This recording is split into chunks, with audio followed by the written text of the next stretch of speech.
안녕하세요. 오늘도 사연살롱을 찾아주셔서 감사합니다. 30대 최근에 이혼한 여성입니다. 저는 툭 까놓고 시어머니 때문에 이혼했어요. 남편도 아닌 시어머니 때문에 이혼이라니. 제가 많이 예민하고 유별나다고 생각하실 수도 있는데 그만큼 저는 시어머니 때문에 힘든 결혼 생활을 했어요. 저희 시어머니는 무개념에 인간에 대한 작은 예의도 모르시는 분이셨는데 거기에 속물근성까지 있는 그야말로 나쁜 쪽으로는 퍼펙트한 사람이었어요. 이 사실을 결혼 전에 알아차렸어야 했는데 그때 당시는 그냥 시어머니와 며느리 사이에 종종 있다는 기싸움 정도로만 여겼던 저는 결혼 후 악몽 같은 시간을 보내야만 했죠. 우선 제 이야기를 조금 하겠습니다. 요즘은 개천에서 용났다는 표현을 잘 쓰지 않잖아요. 하지만 저는 저희 엄마가 보증한 촌에서 난 용이었어요. 도시 아이들은 학원이다 가회다 같은 사교육을 받고 공부를 했다면 저는 교육방송 하나로 전교 1등을 놓치지 않았거든요.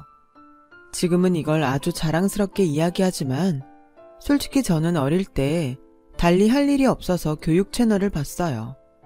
다큐에서부터 인간 강의까지 그 덕을 나중에 톡톡히 본 거였죠. 저는 원래 서울에서 태어났어요. 하지만 엄마와 아빠가 이혼을 하면서 엄마는 자신의 친정인 서산으로 저를 데리고 내려가셨고 제가 초등학교 때 외할머니가 돌아가시면서 엄마는 외할머니가 운영하던 칼국수집을 물려받으셨는데 그게 저희 모녀의 발목을 단단히 잡아 저는 대학에 입학하기 전에는 좁은 서산바닥을 벗어날 수가 없었어요.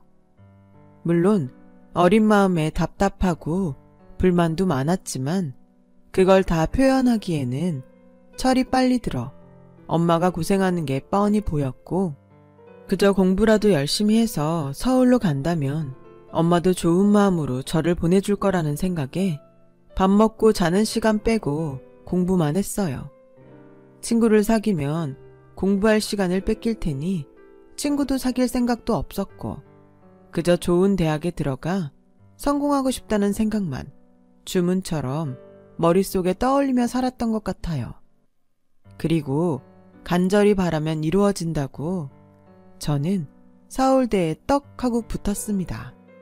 엄마는 기특하다며 저를 자랑스러워하시며 제가 서울에서 지낼 수 있도록 있을 곳을 마련해주는 것은 물론이고 용돈도 두둑하게 줬는데 막상 엄마와 진짜 떨어져 생활하려고 보니 혼자 남은 엄마가 유독 늙고 작아 보였어요. 엄마, 나 서울 가도 밥 잘 챙겨 먹어? 어디 아프면 돈 아깝다고 참지 말고 병원 꼭 가. 알았지? 알았어. 네가 지금 엄마 걱정할 나이야? 넌 네 할 일이나 잘해. 걱정은 엄마가 해야지. 엄마 없다고 밥 거르지 말고 돈 떨어지면 아르바이트 힘들게 하지 말고 전화해. 알았지? 시골 읍내에서 15평 남짓한 국수집을 하는 엄마가 무슨 여유가 있다고 말을 저렇게 하는 건지 저는 엄마와 헤어지는 그 순간 결심했어요. 꼭 성공해서 엄마를 서울로 모셔와야겠다고요. 그리고 그동안 마음먹으면 무슨 일이든 이루어냈던 저였기에 제 성공을 믿어 의심치 않았죠. 대학에 들어가서도 대기업에 취직하겠다는 일념으로 대학 생활을 하니 의외로 취업의 문턱은 그리 높지 않았어요. 1학년부터 4학년까지 오로지 그것만 생각해서 그런지 오히려 4학년 땐 취업 준비를 하는데 홀가분한 마음까지 들더라고요. 그리고 저는 바라던 대로 S전자 신제품 개발 부서로 입사를 하게 되었어요. 저희 엄마는 저희 입사 소식에 역시 너는 촌에서 난 용이야. 내 딸 장하다 장해 라며 한껏 신이 나셨고 그날 기분이 너무 좋은 나머지 하루 동안 칼국수를 공짜로 팔았다고 하더라고요. 엄마, 무슨 자선 사업하는 것도 아니고. 에이, 엄마가 너무 신나서 그랬지. 이제 우리 딸 고생 끝, 행복 시작이다. 이제는 기쓰고 살지 말고 좀 즐기면서 살아. 너 여태 연애도 못 해봤잖아. 치, 엄마가 그걸 어떻게 알아. 나도 엄마 몰래 할 거 다 해봤다. 귀신을 속여라. 어차피 한번 마음먹으면 엄마가 뭐라고 한들 소용없으니까. 말 안 했다만 이제라도 젊고 예쁜 나이 우리 딸이 즐기면서 살았으면 좋겠어. 아니야. 난 빨리 돈 모아서 여기서 가장 비싼 아파트도 사고 제일 비싼 차도 사서 엄마랑 편하게 살 거야. 아유, 우리 딸 꿈도 크다. 너 그거 하려면 네 이팔 청춘 다 간다. 엄마는 아파트도 싫고 차도 싫어. 비싼 게 좋은 게 아니야. 진짜 좋은 건 따로 있어. 그게 뭔데? 글쎄, 이제부터 네가 알아내야지. 네가 좋아하는 걸 엄마한테 물어보면 어떡해. 그러니까 우리 딸 많이 즐기고 누려. 엄마는 지금까지 우리 딸이 보여준 걸로 충분히 호강했어. 저는 엄마의 말을 듣고 생각했어요. 세상에서 좋은 것은 정해져 있는데 진짜 좋은 것이 따로 있다니. 그리고 그 궁금증은 제가 아닌 다른 사람이 풀어주게 되었어요. 그 사람이 저희 전남편이란 작자였어요. 저와 전남편은 같은 직장에서 만났어요. 남편은 저보다 6살이 많은 사람이었는데 저희 부서에서 거의 연예인 같은 존재였죠. 잘생긴 외모, 큰 키, 게다가 유머러스한데 일까지 잘하니 어느 여자가 싫어하겠어요. 그래서 저희 부서는 물론이고 다른 부서 여사원들은 남편과 어떻게 잘 해보려고 호시탐탐 기회를 엿보더군요. 저는 너무 주변에서 안달을 내니 그의 반작용으로 그 사람을 경계하며 내가 저 사람보다 일 더 잘해서 승진 빨리 해야지? 라는 생각을 하게 되었어요. 그래서 닥치는 대로 일을 하게 되었습니다. 맡은 일은 물론이고 부서에서 필요한 일은 찾아가며 일을 했는데 그 모습이 팀장님에게 제대로 눈도장을 찍게 되면서 저는 남편과 묘한 경쟁을 하게 되었고 참 아이러니하게도 경쟁하다가 저는 남편과 눈이 맞아버리는 황당한 결과를 초래했어요. 민주 씨는 내가 그렇게 싫어요? 난 민주 씨한테 잘못한 기억이 없는데. 잘못하신 적 없으세요. 그렇죠? 근데 왜 나는 자꾸 민주 씨가 나를 경계하는 것 같죠? 아, 그런 적 없는데. 에이, 아닌데. 보통 여자가 남자를 경계하는 경우는 딱 두 가지죠. 첫째, 남자가 큰 잘못을 했을 경우. 둘째, 여자가 남자를 좋아해서 의식하는 경우. 근데 난 민주 씨한테 큰 잘못을 한 적이 없으니 민주 씨가 나를 좋아하나 보네요. 뭐라고요? 무슨 그런 논리가 있어요. 그거 모르죠? 본인이 지금 엄청 귀엽다는 거. 그럼 이렇게 하죠. 민주 씨가 아니라 내가 민주 씨를 좋아하는 걸로요. 처음엔 뭔 수작인가 싶었던 남편의 말은 점점 밀려오는 파도처럼 제 마음을 휩쓸기 시작하더라고요. 엄마의 말대로 그동안 연애 경험이 없던 저는 남편에게 완전히 넘어가 버리게 되었어요. 저희 이상한 경쟁심과 오기를 빼고 생각하니 저야말로 남편을 밀어낼 이유가 없더라고요.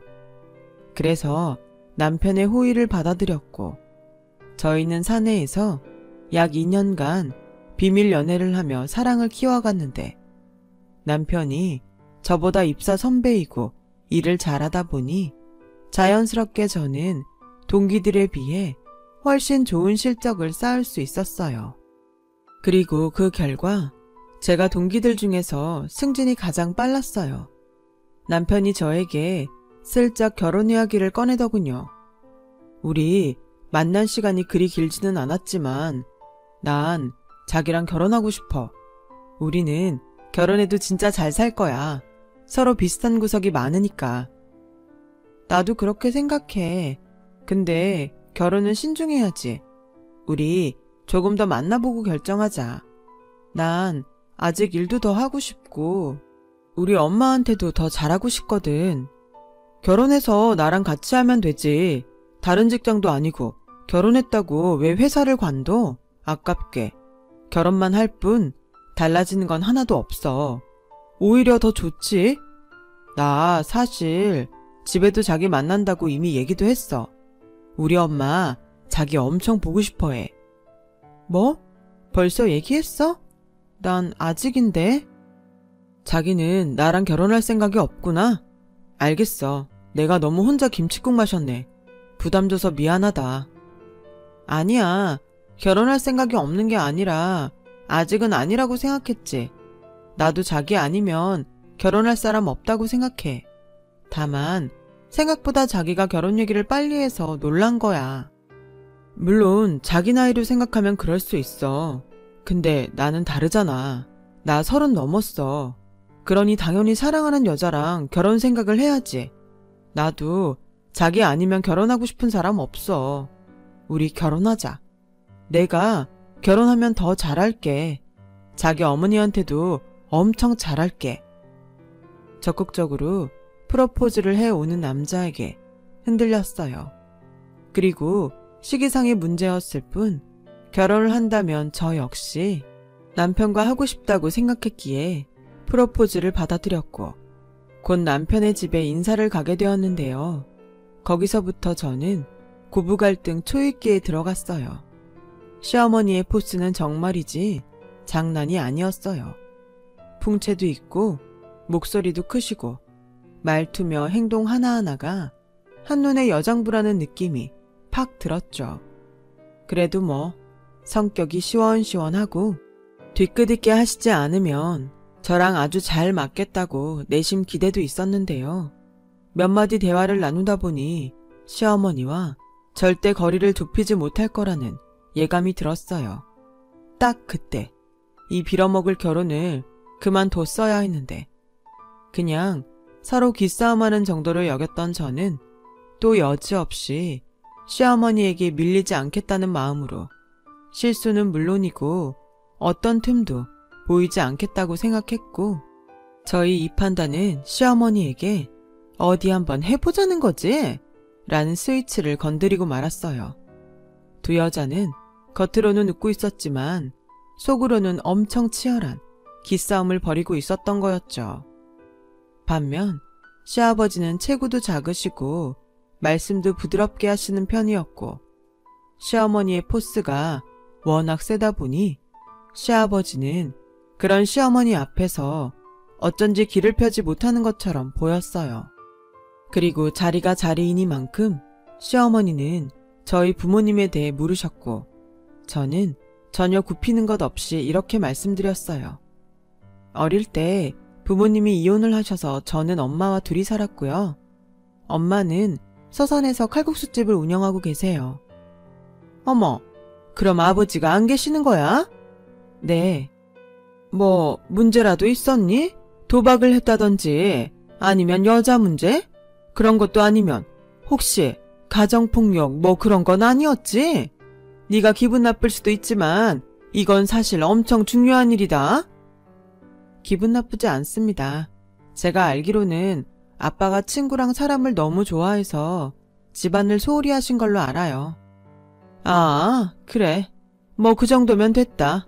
물론 조금 더 여유 있는 집안의 며느리였다면 좋았겠지만 에스테 출신의 우리 아들이랑 같은 회사 다니는 스펙이면 합격이야. 대신 난 내 아들이 장모한테 끌려다니는 건 못 본다. 요즘엔 뭐 사위도 자식이라고 자기 아들처럼 막대하는 장모도 있다는데 난 딱 질색이야. 너도 나한테 딸이 아니듯 우리 아들도 니네 집 아들이 아니라는 거 그것만 분명히 하자. 알겠니? 엄마, 무슨 초면에 말을 그렇게까지 하세요. 어허, 아들, 원래 처음부터 거짓 없이 솔직해야 하는 거야. 싫은 건 싫다, 좋은 건 좋다. 내 말이 틀려요? 아니요, 맞습니다. 저희 엄마 성격이 누굴 막대하시는 분이 아니세요. 그건 걱정하지 않으셔도 됩니다. 대신 저도 며느리라고 막대하시는 건 싫어요. 어머님 말씀대로 싫은 건 처음부터 말해야 할 것 같아서요. 어머머, 요즘 젊은 사람들은 정말 대범하네. 그래요, 기억할게요. 아, 이제 말라도 되지? 어차피 가족들 사이인데. 저는 그렇게 신경전을 벌이며 시부모님과 첫 대면을 했어요. 생각해보니 그날 저는 시아버지의 목소리도 제대로 들어보지 못한 것 같네요. 그 정도로 시댁의 분위기는 시어머니 위주로 흘렀고, 결혼 준비 역시 시어머니는 자신이 주도권을 잡은 듯 자신의 뜻을 서슴없이 이야기하는데, 순간 이게 제 결혼식인지 시어머니 결혼식인지 헷갈릴 지경이었어요. 식장은 두 번째 가본 곳이 좋은 것 같다. 거기로 잡고 웨딩드레스는 너무 요란하지 않은 걸로 입어. 너무 화려하면 오히려 촌스럽다. 그리고 네 엄마랑 내 한복은 같은 곳에서 맞추자. 괜히 따로따로 준비하면 요상하게 튀더라. 아무래도 시골은 어쩔 수 없이 티가 나니까 네 어머니한테 한번 올라오시라고 전해라. 그리고 혼수는 내가 먼저 리스트를 만들어 봤는데 예산 좀 맞춰봐. 신혼집도 저도 보태서 구하는데 혼수며 결혼 준비까지 당신이 하나하나 개입하는 게 기분이 좋지는 않았어요. 그래서 한 번은 참다 이야기를 슬쩍 꺼냈는데요. 그때 시어머니의 표정을 저는 지금도 잊을 수 없어요. 어머님, 신경 써주시는 건 너무 감사한데 결혼식 준비랑 혼수 준비는 저희가 알아서 할게요. 저희 결혼식이잖아요. 어머, 너 지금 나한테 간섭하지 말라는 거니? 네. 어머머머?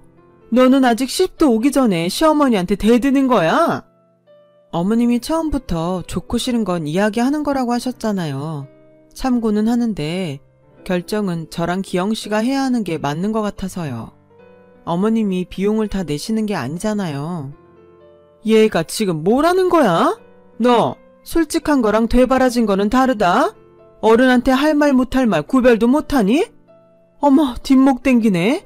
여보, 나 물 좀 갖다 줘요. 기분 상하셨다면 죄송해요. 하지만 저희가 준비해야 할 건 저희가 알아서 하겠습니다.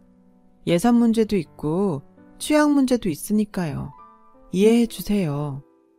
저는 그렇게 말하고 그 자리를 벗어났어요. 시어머니는 화가 나셔서 귀까지 빨갛게 달아오르셨고 연신 여보!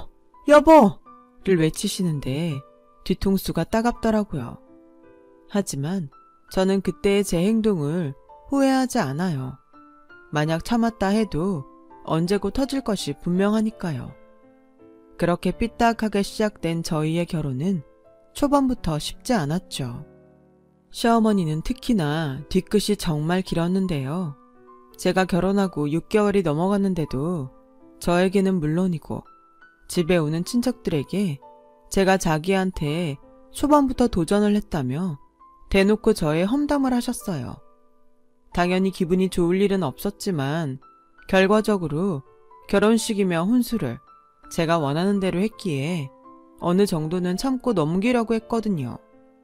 시어머니는 자기와 제가 엮인 레파토리가 바닥이 나자 넘지 말아야 할 선을 넘고 말았고 저는 또다시 참아줄 수 없는 지경에 이르렀어요.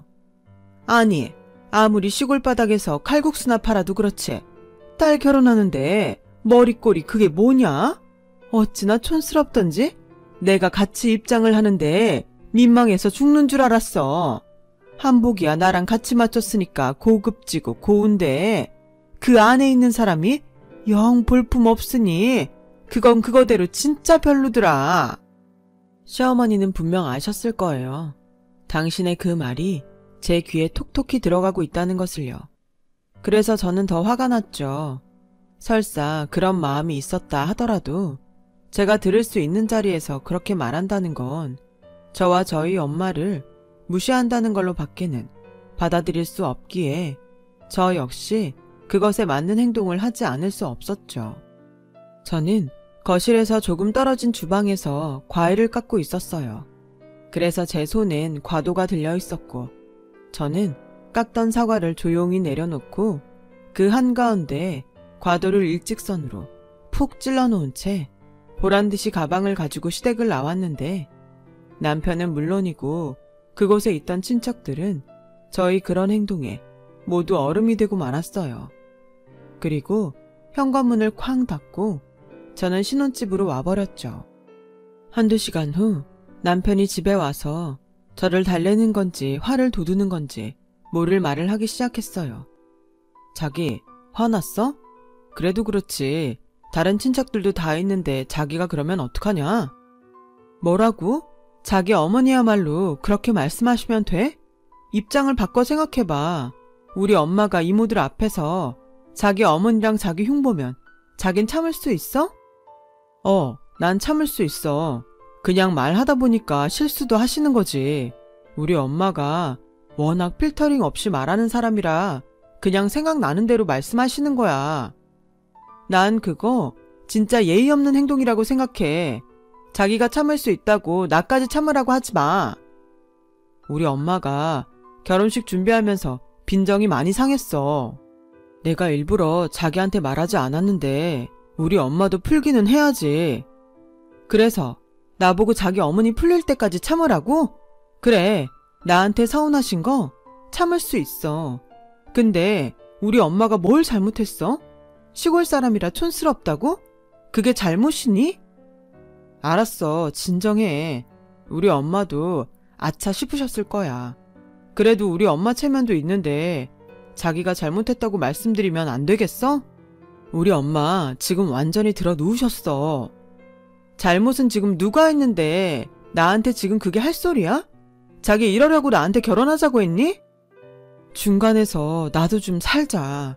우리 엄마 폼생폼사인 거 자기 알았잖아. 그냥 눈 딱 감고 비유 좀 맞춰주면 될걸. 자기는 너무 빳빳해.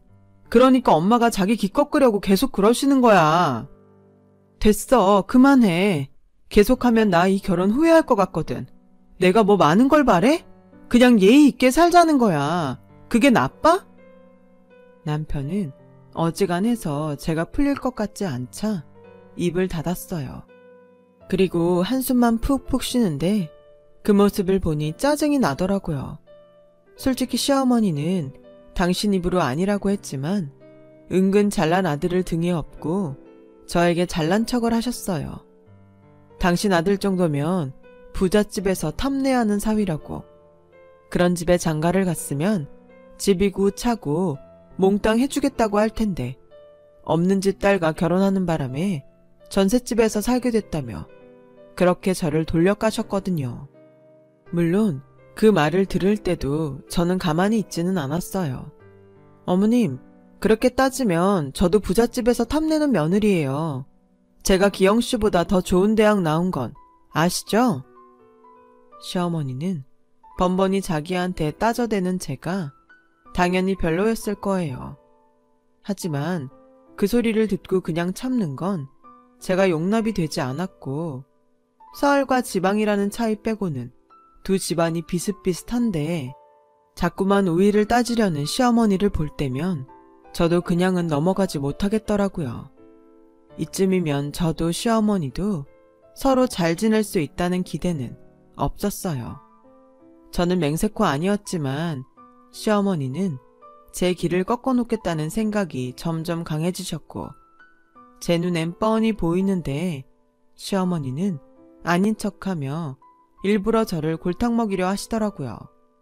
한 번은 뻔히 있는 세탁기를 두고 저에게 겨울이불을 발로 밟아 빨아서 옥상에 널라고 하시는데 그날이 영하 5도였거든요. 그 이불을 밖에 널어봤자 말을 턱이 없는데 시어머니는 저에게 무조건 하라고 하셨고 저는 시키는 대로 솜이불을 발로 밟아 빨았는데 그 무게가 장난이 아니어서 옥상에 걸자마자 빨랫줄이 툭 하고 끊겨져 버렸어요. 아니, 너는 이불도 제대로 못 널어서 어쩌자는 거야? 이 아까운 이불을 어떡해? 그러게 제가 이건 세탁소에 맡기는 게 더 낫다고 했는데 시끄러. 난 평생 이불 빨래하면서 살았다. 세탁소 같은 소리 안 해. 너 이거 다시 빨아. 내가 건조대 꺼내놓을 테니 이번엔 건조대 위에 올려라. 네, 근데 이 날씨에 설마 이게 마를 거라고 생각하시는 건 아니죠? 땡땡 얼 텐데. 넌 어째 한 번을 고분고분하게 넘기는 일이 없니? 꼭 그렇게 토를 달아야 속이 시원해? 니네 엄마는 널 그러라고 가르치셨니? 어머니, 됐어. 또 지 엄마 얘기했다고 눈에 핏대 세우겠지? 됐고, 이거 다시 빨아서 건조대에 널어놔. 그리고 도가니 사서 끓일 거니까 너 불 앞에서 보초 좀 서라. 어머니, 저 내일 아침 일찍 회의 있어요. 어쩌라고? 그건 네 회사 일이고 도가니탕은 며느리 일인데. 할 말이 많았지만 더 이상 아무 말도 하지 않았어요. 일부러 그러시는 건데 거기에 대고 뭐라고 말하는 것이 의미가 없었죠. 그래서 저는 생각을 했어요. 이대로 시댁과 척을 지고 살 것인지 아니면 참고 그래도 합의점을 찾아볼 것인지. 그리고 저는 선택을 했어요. 일단은 남편을 봐서라도 참아보기로 한 거였죠. 나중에 도저히 안 될 때 그때 나는 이렇게까지 했으니 더 이상은 못하겠다고 말하려면 지금은 참아야겠다고 생각했어요. 그래서 더는 피곤하게 토를 달지 않았고 시어머니가 하라는 대로 대충 이불을 헹궈서 마르던 말던 이불을 건조대에 널었고 곰솥에 도가니를 끓이며 그 불 앞에서 회의 준비를 하고 쪽잠을 자고 회사 출근을 했어요. 남편은 제가 이런 고생을 한다는 것을 알면서도 당시 새로 시작된 프로젝트에 열중하느라 저에겐 1도 관심이 없었고 저 역시 그런 남편에게 지고 싶지 않아 철야까지 하면서 일을 했는데 하루를 꼬박 세우고 회사에서 다음 아침을 맞이한 저에게 시어머니는 이런 전화를 걸어오셨어요. 얘, 회사에서 날 샜니? 내가 이런 말까지는 하지 않으려고 했는데 무슨 결혼한 애가 회사에서 그렇게 목숨을 거니? 남편 아침밥은 차려주고 일을 하든가 말든가 해야지. 난 내 아들 아침에 꼭 갓 한 밥에 따끈한 국 끓여서 먹여서 출근시켰다. 저는 피곤해 죽겠는데 시어머니의 전화에 정신이 번쩍 났어요. 제가 밖에서 논 것도 아닌데 무슨 큰 잘못을 한 것처럼 시어머니는 시어머니대로 이 인간은 이 인간대로 제 속을 긁어놓으니 더는 참을 수 없더라고요. 이제 이런 일들은 안 하겠다고 말씀을 드리게 되었죠. 당연히 시어머니는 노발대발 난리가 났고 남편 역시 며느리가 며느리 노릇을 하지 않겠다는 거냐며 저에게 화를 내는데 남편이 이런 소리를 하더군요. 자기 이럴 거면 회사 그만둬. 내 연봉이 당신보다 높고 우리 아직 애도 없으니 내가 당신 먹여 살리는 거 충분해. 먹여 살린다고? 왜? 나 능력 있어. 내가 왜 회사를 그만둬? 자기가 자꾸 일한다는 핑계로 우리 엄마랑 부딪히니까 그런 거잖아. 핑계? 자기는 지금 자기 어머니가 맞다고 생각해? 누가 봐도 억지고 심술이야. 나 그래도 참고 하라는 대로 했어. 자기 추워 죽겠는데 손밑을 빨아봤니? 당신은 편하게 침대에서 자는데 곰솥 앞에서 쪽잠 자고 출근하면서 나 아무 말 안 했다? 지금 하잖아. 며느리가 며느리 일하는데 지금 나한테 유세 떠는 거야? 아, 그래? 며느리 일? 그럼 사위 일은 뭐야? 자기가 분명히 말했지? 우리 엄마한테 잘한다고. 근데 자기 우리 엄마한테 마지막으로 전화한 게 언제야? 그야 서로 바쁘고 생활 패턴이 다르잖아. 나도 달라. 근데 자기 어머니는 그냥 다 무시하고 자기한테 맞추라고 하시잖아. 어째 점점 말이 심해진다? 시어머니한테 자기? 말 돌리지 마. 머리 나쁘지 않잖아. 입장 바꿔 생각하면 답 딱 나올걸. 왜 모른 척해? 팔은 안으로 굽는다는 거야? 진짜 실망이다. 저는 그날 이후로 남편과 거리가 생겼어요. 뭐 언제고 이렇게 될 거라고 예상은 했어요. 내 남편은 안 그러겠지 했지만 시댁과 엮였을 때는 여지없이 남의 편인 게 제 남편이라는 작자더라고요. 차라리 결혼을 하지 않고 연애만 했더라면 이런 실망스러운 부분을 보지 않았을 텐데 그러긴 싫지만 결혼 생활이 이어지면서 후회를 하게 되더군요. 계속 이렇게 부부가 평행선을 달린다면 우리의 끝은 뻔한 게 아닌가 하는 생각을 할 때쯤 결정적인 일이 벌어지고 말았어요. 은근 임신을 기다렸던 시부모님은 결혼하고 1년이 지나가는데 아이 소식이 없자 조바심을 냈어요. 저는 아직 1년밖에 안 됐고 요즘은 사이도 좋지 않아 관계도 없으니 당연한 거라고 생각했는데 저를 닥달하며 병원에 가서 검사를 받자고 하시더라고요. 검사를 받으면 오히려 아무 문제가 없다는 것이 증명될 거고 그럼 더 이상 임신 때문에 스트레스를 받지 않을 수 있겠다는 생각에 오랜만에 시어머니와 산부인과를 찾았죠. 여러 가지 검사를 진행했는데 검사 결과는 별 이상이 없다고 나왔어요. 하지만 시어머니는 이상이 없는데 왜 여태 아이 소식이 없냐며 검사 결과를 믿을 수 없다고 목소리를 높이더군요. 의사는 여러 가지 원인으로 난임을 겪는 사람들이 많다고 설명을 했지만 시어머니는 당연히 제가 문제가 있을 거라고 여겼는지 계속해서 그럴 리가 없다고 우기고 있었어요. 그리고 자기가 어디에 가서 점을 봤는데 제가 아이를 낳지 못하는 사주였다며 검사 결과와는 다르게 저는 애를 못 낳는 여자라고 낙인을 찍고 애도 못 낳으면서 기만 세가지고 자기네 대를 끊어먹는다며 대놓고 저와 남편에게 이혼을 하라고 강요하더라고요. 참 어이도 없고 황당했죠. 엄마, 아무리 그래도 애 못 낳는다고 이혼이라니. 그리고 병원에서 별 이상 없다고 했다면서. 옛날엔 애 못 낳으면 쫓겨나는 세상이었어. 아무리 의학이 발달했다고 해도 타고난 팔자는 어쩔 수 없는 거다. 왜 아무 문제도 없는데 여태 임신을 못하냐고. 네가 그렇게 드세게 구니까 애도 못 갖는 거야. 애도 못 낳는 게 여자니? 어머니, 정말 말씀 그렇게 하실 거예요? 그리고 제가 문제가 없는데 아이 소식이 없다면 이 사람한테도 문제가 있을 수 있잖아요. 왜 이 사람한테는 검사해보라고 안 하세요? 뭐? 너 지금 멀쩡한 내 아들 고자로 모는 거냐? 아무튼 됐고, 안 입고 오면 이혼해. 우리 아들은 너만 아니면 새장가 가서 토끼 같은 애 낳고 잘 살 수 있으니까. 기영이 사주엔 아무 문제 없다고 하셨거든. 기영이 너 평생 아빠 소리 못 듣고 살고 싶어? 아니 뭘 그렇게 무섭게 말해. 요즘은 시험관 같은 것도 있잖아. 시험관 같은 소리 하네. 얘 팔자에 애가 없다니까. 아니면 너 밖에서 애라도 낳아오든가.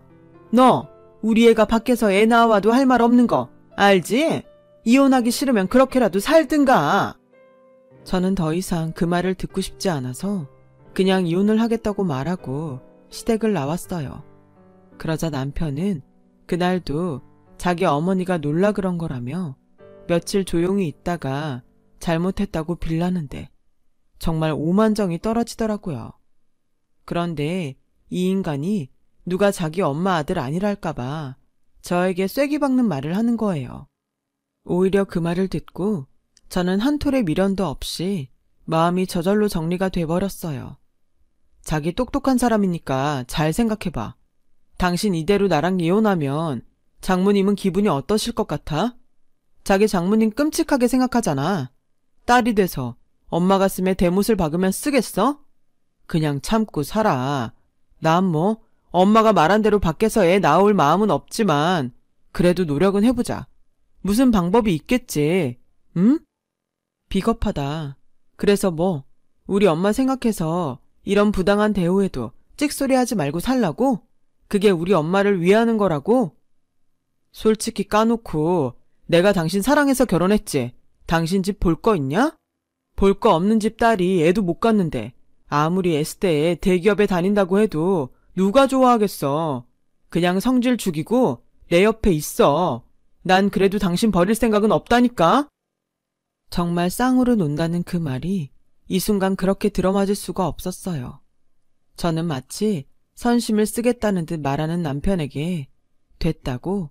너 아니어도 나는 잘 살 수 있으니 당장 이혼하자고 말했죠. 다음 날 이혼 서류를 들고 들어왔어요.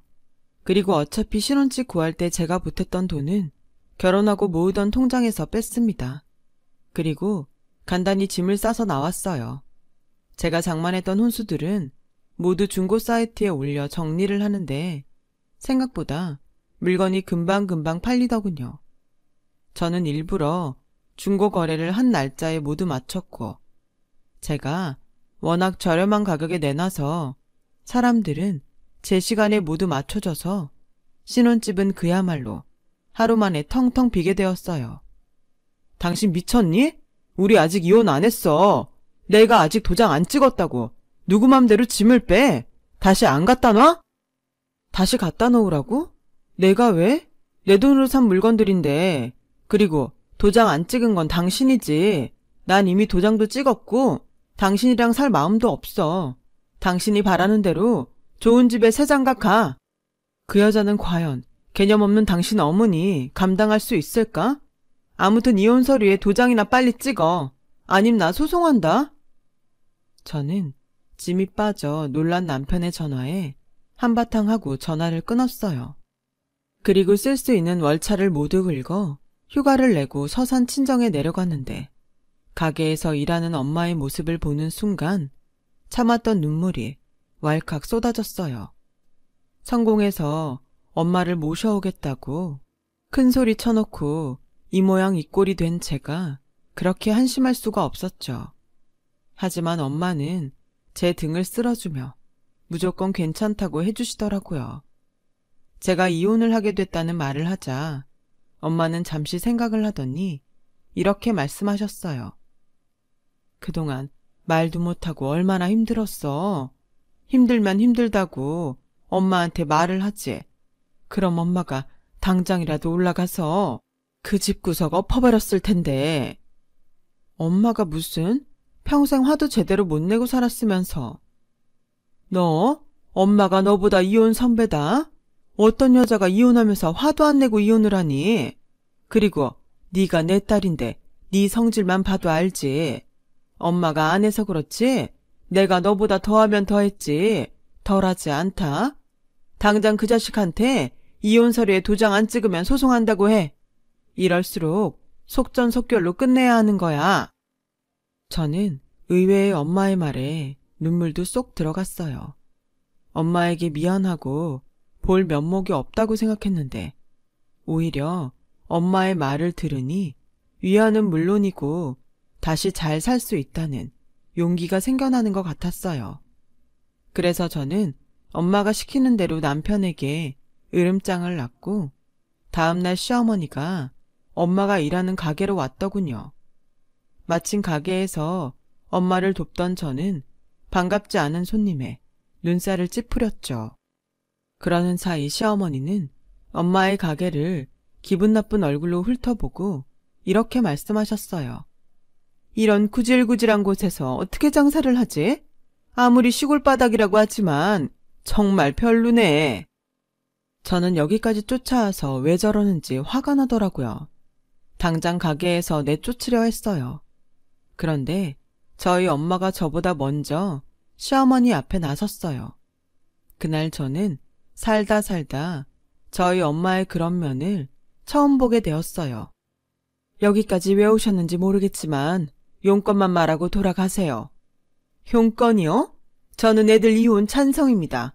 애당초 급이 맞지 않았어요. 모녀가 쌍으로 이혼을 하길 바란다고 해서 제가 확인차 이렇게 내려왔네요. 그래요? 그럼 확인하셨으니 이만 가시면 되겠네요. 그리고 아까 급이라고 하셨나요? 어떤 급을 말씀하시는지 저는 영 모르겠어서. 모를 리가요. 두 집이 이렇게 다른데 우린 그래도 서울의 아파트는 아니지만 집 한 채는 가지고 있어요. 그거 팔면 서울 외곽에서 노후는 편하게 지낼 수 있는데 사도는 이런 코딱지만한 가게에서 노후 대비는 되시겠어요? 설마 노후는 딸한테 기대 사시려고요? 뭐 이젠 제가 알 바도 아니네요. 근데 우리 아들은 인물도 좋고 직업도 좋으니 새장가 가는 건 문제 없는데 따님은 어떡해요? 어디 애 딸린 호라비짜리라도 제가 한번 알아봐 드릴까요? 뭐예요? 내가 듣자 하니까 우리 애가 왜 그렇게 이혼을 하고 싶었나 알 것 같네요. 아니 이런 집구석인 줄도 모르고 허락한 내가 천치였어요. 급이라고 했나요? 네, 다르다면 다르죠. 서울 외곽에서 노후를 보내시게요. 저는 서울에서 우리 딸이랑 노후를 보낼 겁니다. 저 일 안 해도 월세 받으면서 편하게 살 수 있어요. 이 가게는 저희 엄마가 해오신 가게라 워낙 단골이 많으셔서 힘 닿는 데까지 하는 겁니다. 내가 있는 척을 안 해서 그렇지 돈이라면 남부럽지 않게 있어요. 애를 못 낳는 팔자라고요? 그 점쟁이 누구예요? 병원에서 검사 결과에 아무 문제 없다는 걸 무슨 근거로 애를 불임으로 몰아요? 내 참 별 미친 소리를 다 듣네. 그리고 난 내 딸이 임신을 원하지 않으면 그게 뭐가 됐든 애 낳지 말라고 할 겁니다. 난 내 딸 행복이 제일 중요하니까. 근데 그런 피 같은 내 딸을 당신이 어떻게 했지? 지금 당장 나가. 양가가 이렇게 바라는 이혼이니 그쪽 아들한테 꾸물거리지 말고 도장이나 찍으라고 하세요. 어머, 돈이 많다고요? 월세를 받는다니? 사돈, 지금 거짓말을 하는 건 아니죠? 시어머니는 저희 엄마의 말에 믿지 못하겠다는 얼굴을 하셨어요. 그러자 저 구석에서 대화를 들으며 식사를 하던 손님이 나서서 이렇게 말씀하셨어요.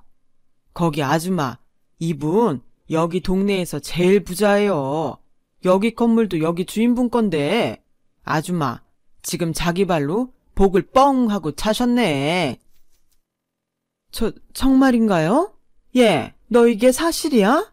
아니 왜 이런 중요한 말을 여태 안 했어? 있으면 있다고 해야지. 무슨 모녀가 있으면서 없는 척을 해. 그게 이상한가요? 나는 없는데 있는 척하는 댁이 더 이상하네요.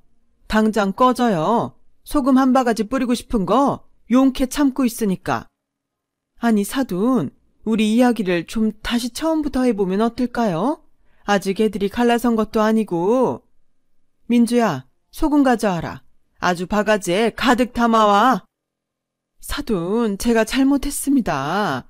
며느리가 너무 기가 세서 그것 좀 꺾으려고 했어요. 뭘 믿고 저렇게 애가 당당한가 했더니 믿는 구석이 있었네.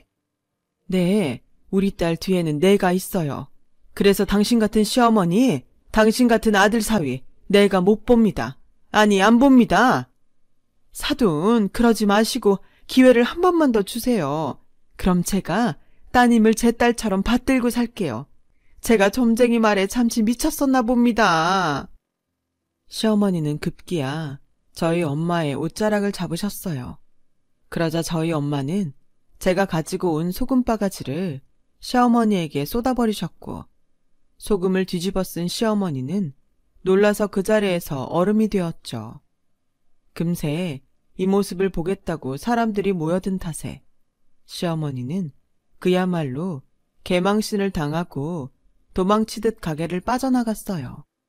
그리고 자존심에 당장 남편에게 이혼하라고 하실 줄 알았는데 오히려 남편은 자기 엄마의 말을 듣고 저에게 가식적인 사과를 했고 저는 그 길로 변호사를 선임해버렸어요. 어차피 나눌 재산도 없고 그동안 당한 정신적인 피해보상금 조금 얹어서 이혼 소송을 했는데 고맙게도 시어머니가 저희 엄마 가게에 와주셔서 증인이 넘쳐났고 그 덕에 저는 생각보다 빠른 이혼을 할 수 있었어요. 물론 회사에도 소문이 일파만파 퍼졌지만 저는 회사를 그만두고 싶지 않았습니다. 어찌됐든 남편과 남편 집의 잘못으로 이혼을 하게 되었으니 저보다 남편 쪽이 데미지가 컸는지 남편이 먼저 회사를 그만두더군요. 그리고 지금은 꼴에 무슨 사업을 한다고 큰 소리를 치고 다니는 것 같은데 사업을 하든지 말든지 저는 이제 관심이 없어요. 그저 소중한 인연이라고 믿었던 사람의 더러운 끝을 보게 된 것이 유감이라면 유감이었죠. 이제 다시 처음부터 시작한다는 마음으로 열심히 살고 있어요. 그리고 결혼을 하는 바람에 이루지 못했던 일을 실현하게 되었는데 엄마가 그간의 고집을 꺾고 서울로 올라오시기로 하셨어요. 물론 가게 일을 완전히 놓지는 못하셔서 일주일에 3번은 서산에 가겠다고 하시는데 그게 어디예요. 저는 그저 평생 싫다는 서울살이를 결심해준 엄마에게 고마울 따름이죠. 이제는 목표도 중요하지만 엄마와 함께 일상을 나누며 시간을 함께 보내는 것에 의미를 두려고 해요. 불행한 결혼생활 후유증인지 제 옆을 지켜주는 엄마와 더 많은 시간을 함께하고 싶어졌거든요. 엄마와 딸이라는 사이가 그런 건가 봐요. 어릴 때보다 지금이 더 애틋하고 소중하기만 하네요. 앞으로 주어진 상황 속에서 최선을 다해 일하고 또 최선을 다해 행복해지려고 합니다. 예전에 저희 엄마가 진짜 좋은 건 제가 알아내야 한다고 말씀하셨는데 이제야 조금씩 제가 무엇을 좋아하고 원하는지 알 수 있을 것 같아요. 여러분들은 어떨 때 가장 행복하세요? 답을 꼭 찾아내시길 바라며 저는 저의 이야기를 마치려 합니다. 지금까지 저의 이야기 들어주셔서 너무너무 감사드립니다. 여러분, 사연 댓글에 응원과 현명한 조언 부탁드려요. 좋아요와 구독은 저에게 큰 힘이 됩니다. 오늘도 좋은 일 가득하세요.